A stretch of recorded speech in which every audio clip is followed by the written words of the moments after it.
আচ্ছা, the Bengal files নিয়ে কি সিনেমা বানানো উচিত?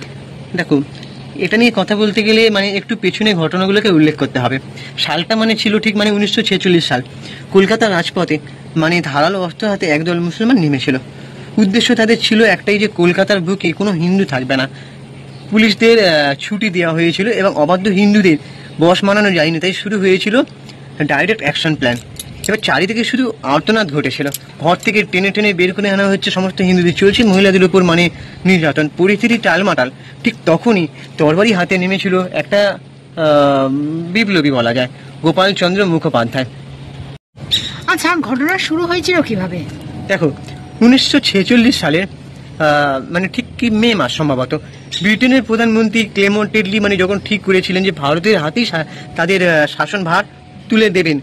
এবারে মুসলিম লীগ একটা সময় মুসলিম লীগ এত পরিমাণে বিরোধিতা করেছে, মানে মুসলিম লীগের জন্যই বলতে গেলে এই যে হিন্দু মুসলিম জায়গাটা লেগেছিল। মুসলিম লীগ কখনই আবার ভারতের মানে শাসনভারটা মেনে নিতে চায়নি। মুসলিম লীগের যে প্রতিষ্ঠাতা মোহাম্মদ আলী জিন্নাহ, তিনি আবার কখনোই কারো আন্ডারে কাজ করতে চাননি। এবার তিনি একটা পৃথক দেশ চেয়েছিলেন, আবদার করে বসেন যে পৃথক দেশ চাই আমাদের মুসলিমদের জন্য। এবার জওহরলাল নেহরু চেয়েছিলেন প্রধানমন্ত্রিত্ব, ওদিকে জিন্নাহ তার পাকিস্তানের প্রধানমন্ত্রিত্ব চেয়েছিলেন, মানে আলাদা একটা দেশ, তিনি সেখানে সরকার হিসেবে থাকবেন, তিনি নেতৃত্ব দেবেন। এবার জিন্নাহর একটা জেদের কারণে মানে একটা সময় আবার গান্ধীজি মনে করছিলেন যে জিন্নাহকে ভারতের প্রধানমন্ত্রী বানিয়ে দেওয়া হোক, কিন্তু নেহেরু আবার সেটা ঠিক চাননি। সেই সময় দেশের প্রদেশগুলোতে শোনা যায় আবার ভিন্ন ভিন্ন প্রধানমন্ত্রী ছিলেন। পরে তারা মুখ্যমন্ত্রীতে পরিবর্তিত হয়ে যায়। এবার হঠাৎ একটা না সেই সময় বার্তা ছড়িয়ে পড়েছিল। বার্তাটা মানে ঠিক ছিল এইরকম, মানে একটা মুসলিম কমিউনিটির ওইখান থেকে একটা এরকম বার্তা ছড়িয়ে পড়েছিল যে মুসলিম লীগ ভাগ্যবান যে তারা তাদের পবিত্র রমজান মাসেই তাদের কার্যক্রম শুরু করতে যাচ্ছে। ব্যাস, মুসলিম লীগের প্রকাশনাগুলো খোলাখুলিভাবে হিন্দুদের গণহত্যার পক্ষে যুক্তি দিয়েছিলেন। ঠিক সেই সময় আবার কলকাতার মেয়র ছিলেন সৈয়দ মোহাম্মদ উসমান এরকম নামে। তো তিনি আবার লিফলেটের মাধ্যমে প্রকাশ করেন যে কাফের তোদের সোদের হাত দেরি নেই, সার্বিক হত্যাকাণ্ড ঘটবেই, এরকম তিনি একটা প্রকাশ করেছিলেন তার লিফলেটের মাধ্যমে। এবার সেই সময় পশ্চিমবঙ্গের প্রধানমন্ত্রী পদে আসীন ছিলেন শহীদ সোহরাওয়ার্দী এরকম একটা ছিলেন, শহীদ সোহরাওয়ার্দী। সমস্ত পুলিশদের ছুটি দেওয়া শুরু করে দিলেন, যে না কোনো পুলিশ তখন কাজ করবে না, ডিউটিতে থাকবে না, ছুটি দেওয়া হলো, এরকম একটা বার্তা তিনি মানে দিয়েছিলেন। 16ই August direct action day announcement করা হলো। মুসলিম লীগের কর্মীরা অস্ত্র হাতে হাতে ঝাঁপিয়ে পড়লো অবাধ্য হিন্দুদের ওপর। বাড়িতে ঢুকে লুটপাট, নারীদের উপর অত্যাচার, নারীদের ধর্ষণ। কলকাতার লিচু বাগান থেকে শুরু করে সব মিলিয়ে প্রায় 10,000 মানুষের মৃত্যু। রেকর্ড বলছে প্রায় 3,500 জন মানুষের নাকি অন্তিম সংস্কার করা হয়েছিল। তো বাংলার বুকে যখন বিভীষিকার রক্তক্ষয়ী এরকম একটা পরিবেশ, ঠিক তখনই উপস্থিত হন গোপাল মুখোপাধ্যায় নামে একজন মানে বিপ্লবী, গোপাল পাঠা যার নাম, ঠিক আছে। তো যাকে মানে গোপাল পাঠা হিসেবে এই যে দ্য বেঙ্গল ফাইলসে দেখানো হয়েছে। আর এবার কথা হচ্ছে যে গোপাল পাঠা অ্যাকচুয়ালি কে ছিলেন? দেখো, গোপাল মুখোপাধ্যায়, এবার ওনার যদি আমি ডেসক্রিপশনটা দিই না, আজকের প্রজন্ম না মানে অনেকেই ঘটনাগুলো জানে না, তাদের অবশ্যই জানা দরকার। মানে এই গোপাল মুখোপাধ্যায়, গোপাল অ্যাকচুয়ালি তিনি গোপাল পাঠা প্রধানে ছিলেন না, ওনার অ্যাকচুয়াল ভালো নাম হচ্ছে গোপাল মুখোপাধ্যায়। তিনি বাঙালি বউবাজার মঙ্গলা লেনের হিন্দু বাসিন্দা ছিলেন। আজকে একটা নিউজ পেপারে হেডিংয়ে দেখছিলাম যে বিবেক অগ্নিহোত্রীর বিরুদ্ধে এফআইআর করা হয়েছে। আর এই এফআইআরটা কে করেছেন না, গোপাল মুখোপাধ্যায়ের নাতি শান্তনু মুখোপাধ্যায়। ওনার অভিযোগটা এটাই যে তাদের কাছে পারমিশন নেওয়া হয়নি, ওনার কাছে মানে ওনাদের পরিবারের কাছে পারমিশন নেওয়া হয়নি। আর হচ্ছে কি, গোপাল মুখোপাধ্যায় ওরফে গোপাল পাঠা উনি কসাই ছিলেন না, উনি একজন বীর কুস্তিগীর ছিলেন। ভিডিওতে সেটাও একটা সংশোধন করে নিতে চাই। এই বীরের আবার জন্ম হয়েছিল 1913 সালের 7ই সেপ্টেম্বর, ঠিক আছে। তিনি বিপ্লবী অনুকূল চন্দ্র মুখোপাধ্যায়ের ভাগ্নে ছিলেন। কি ভারতীয় জাতীয় রক্ষা বাহিনী নামে একটা দল, একটা জাতীয় বাহিনী, সশস্ত্র বাহিনী এই গোপাল মুখোপাধ্যায়ের আমলেই কিন্তু গড়ে উঠেছিল। উনি নেতার নেতৃত্ব দিয়েছিলেন, উনি সেটা বলতে গেলে বলা যায় প্রতিষ্ঠাতা, ঠিক আছে। এবারে এক ঐতিহাসিক সন্দীপ বন্দ্যোপাধ্যায় উনি একটা বিবৃতি দিয়েছিলেন, মানে উনি স্বীকার করেছিলেন যে মুসলিমদের বিরুদ্ধে কোনো রকম তিক্ততা বা ঘৃণতা এই গোপালচন্দ্র মুখোপাধ্যায় প্রকাশ করেননি। তিনি দাঙ্গায় শুধুমাত্র মুসলিম নারীদের বা বাচ্চাদের তাদেরও কোনো ক্ষতি করেননি, তিনি সবাইকে অ্যাকচুয়ালি বাঁচাচ্ছিলেন। আচ্ছা, এই গোপাল পাঠার মানে গোপালচন্দ্র মুখোপাধ্যায় এনার প্রভাবটা কি ছিল?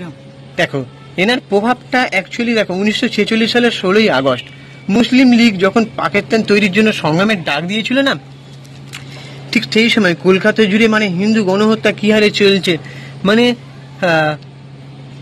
কি শহীদ মিনারের ওখান থেকে মনে হয় শুরু হয়েছিল, আমার ঠিক এটা আমি মেবি ভুলও হতে পারি, আমি স্বীকার করে নিচ্ছি এটা মেবি ভুল হতে পারে, কিন্তু ধর্মতলা চত্বরে মানে বলতে গেলে মানুষদের কাটা হয়েছিল রীতিমতো, মানে সে ঘটনা আজকের প্রজন্ম জানে না।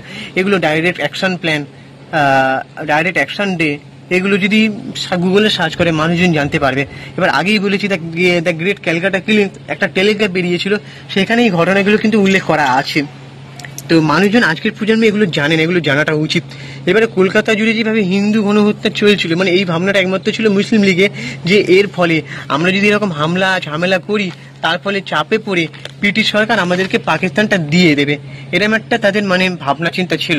17ই আগস্ট ঠিক তারপরে 8ই আগস্ট রাস্তায় নেমেছিলেন গোপাল মুখোপাধ্যায় উর্ফে গোপাল পাঁঠা, যাকে আমরা এতক্ষণ ধরে গোপাল পাঁঠা বলছি, ঠিক আছে। এবারে তার ভারতীয় জাতীয় বাহিনী তারাও কিন্তু নেমেছিলেন, মানে তিনি সেই বাহিনীটাকে নিয়ে নেমেছিলেন রাস্তায়। এবার তিনি হুঙ্কার দিয়েছিলেন যে প্রতি এক হিন্দু যদি হত্যা করা হয় তাহলে আমরা তার পরিবর্তে 10টা মুসলমান হত্যা করব, ঠিক আছে। তিনি এরকম একটা হুঙ্কার দিয়েছিলেন যাতে দাঙ্গাটা থেমে যায়। এবারে তিনি তার দলে নিয়েছিলেন হচ্ছে যুগলচন্দ্র ঘোষ, তিনি আঁকড়া ছিলেন। এবার বাসন্ত কৌর বলে একজনকে নিয়েছিলেন, তিনি এবার বিখ্যাত রেসলার ছিলেন, মানে যাতার লোককে নিয়ে তিনি মাঠে নামেন না। এবার শোনা যায় হিন্দুদের বাঁচাতে গোপাল জোগাড় করেছিলেন 24 পয়েন্ট বোর্ডের রাইফেল। তিনি নির্দেশ দিয়েছিলেন কোনো মহিলা, শিশু বা কোনো নিরস্ত্র মুসলিম মহিলা বা কোনো রকম মহিলাদের যেন ক্ষতিগ্রস্ত না করা হয়, ঠিক আছে। আমাদের কাজ হবে তাদেরকে বাঁচানো, ঠিক আছে, শয়তানদের প্রতিহত করা। এবার গোপালের নির্দেশে চলে রক্তক্ষয়ীর প্রতিবাদ। এবার একটা সময় শোনা যায় গোপালের এই যুদ্ধে গোপাল যখন মাঠে নামেন তখন একটা সময় মুসলিম লীগের হত্যাকারীরা পিছু হটতে বাধ্য হয়, ঠিক আছে। এবার ফলে কি হয় যে তাদের কলকাতাকে পাকিস্তান বানানোর যে প্ল্যানটা ছিল সেটা মানে এক ধাক্কায় বানচাল হয়ে যায়। এবার সোহরাওয়ার্দী পরিস্থিতি বুঝে ইংরেজ সরকারকে অনুরোধ করেন যে পরিস্থিতি সামাল দিতে। এবার রিজিউ আজমি এবং শেখ মুজিবুর রহমানকে দায়িত্ব দেওয়া হয়েছিল দাঙ্গা থামানোর। 20 আগস্ট লর্ড এপি ওয়েভল মুসলিম লীগ স্থগিত করে দেন এবং ব্রিটিশ বাহিনী মোতায়েন করেন যাতে পরিস্থিতি এরকম আর না ঘটে, ঠিক আছে। এবার প্রবাদ বাক্য শোনা যায় যে এই গোপাল মুখোপাধ্যায় উল্পে গোপাল পাঁঠা ছিলেন বলেই আজকে আমাদের টালা ট্যাঙ্ক আছে, শিয়ালদা স্টেশন আছে, কলকাতায় অনেক হিন্দু আছে, হিন্দু মুসলিমরা মিলেমিশে ভালো আছে আজকে। মানে যদি সেই সময় বলা যায় যে গোপাল পাঁঠা যদি না থাকতেন তাহলে কি যে হতো। এবার তুমি আমাকে কোশ্চেন করবে দ্য বেঙ্গল ফাইলস নিয়ে অনেকে যে বলছে প্রোপাগান্ডা হচ্ছে, এই যে প্রোপাগান্ডাটা কি ঠিক হচ্ছে? তো এবার আমি যে বলি এই অ্যান্সারটার উত্তর আমি একটাই কথা বলবো, দেখুন এই আজকের দিনে দাঁড়িয়ে হিন্দু মুসলিম বিভাজনের কোনো মানেই হয় না, ঠিক আছে। হিন্দু মুসলিম বিভাজন ঠিক তখনকার দিনে দাঙ্গাটা চলে আসছে। এবার এই যে রাজনৈতিক ব্যক্তিত্বরা নিজের স্বার্থের জন্য হিন্দু মুসলিম বিভাজনকে কেন্দ্র করে কোনো ঘটনা তৈরি করে, এটা কোনো মানে হয় না।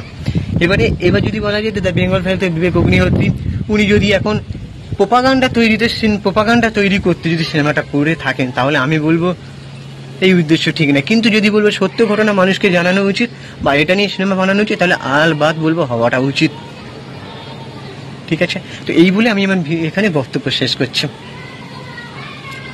এবারে তুমি বলে দাও যে আমাদের চ্যানেলটাকে দেখা যাচ্ছে যে এবার আমরাই এটাই দেখবো যে বিবেক অগ্নিহোত্রী অ্যাকচুয়ালি কি ঘটনা নিচ্ছে, এবার সিনেমাটা কতদূর কি হয় এটাই আমরা দেখবো।